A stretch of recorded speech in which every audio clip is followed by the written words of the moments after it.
Paano nga ba natin masabi na abnormal ang isang behavior? O napag-isipan mo na ba kung anong maaaring causes ng abnormal behavior? Ako si Rayen. At ako si Gabby. At welcome sa panibagong serye na Linang Dalu Isipan! Cause of abnormal behavior, there were a lot of influences or factors that would affect abnormality.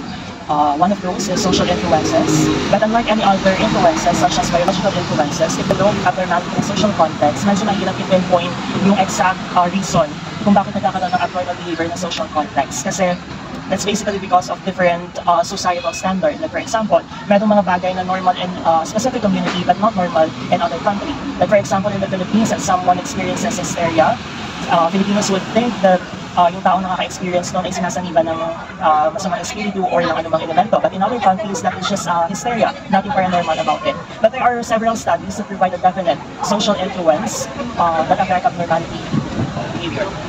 Like in a family setting, according to the study, when a children was raised in a healthy parenting style and a good environment, the child will most likely not develop any mental disorder. But when a child is raised in an unhealthy parenting style and a bad environment, the likelihood of having mental disorder increases. For me po, isa po sa factors ang emotions. Malaki po kasi yung nakakontribute ng emotions sa development ng maraming mental disorders. At dahil din po sa impact na nagagawa ng emotions po sa ating bodies. Ayon din po sa isang article, kina-consider po natin yung emotions as internal stimuli. Ito po yung feelings, experiences, at emotional states po na nangyayari or nararanasan po inside or within an individual na kadalasan din pong nagre-result sa observable behaviors.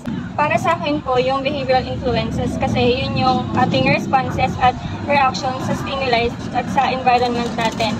So, ito din yung nakakatulong sa mga mental health professional na ma-determine kung meron ba talagang mga abnormality or mental disorder yung isang tao. So, for example, malalaman natin or manonotice natin kung meron talagang abnormality dun sa behavior ng isang tao kapag kunwari pinakitaan natin sila ng mga random na bagay, kunwari ng mga doll or kaya ng blood, tapos ang reaction nila is sobrang nababalisanan sila or kinakabahan or kaya naman pili talaga nilang iniiwasan na mapalapit doon sa bagay na yon.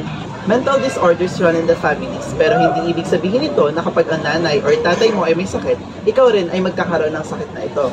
These conditions involve circuits in the brain that are used in thinking, mood, and behavior. For instance, kapag ang mga tao ay kinulang or sumobra sa mga chemical na ito na tinatawag na neurotransmitters, maaari silang magkaroon ng mental disorders.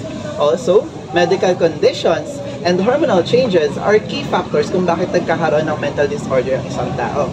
Genes are also useful and plays a great role in determining kung bakit nga ba nagkakaroon ng mental disorder ang isang tao.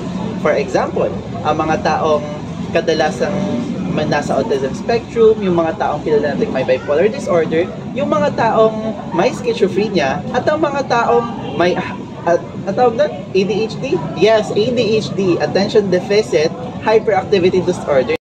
Alam mo kasi, para sa akin, yung development, kasama dyan yung passage of time, like yung age or yung kung ano mga developmental stage na nabibilang yung isang tao.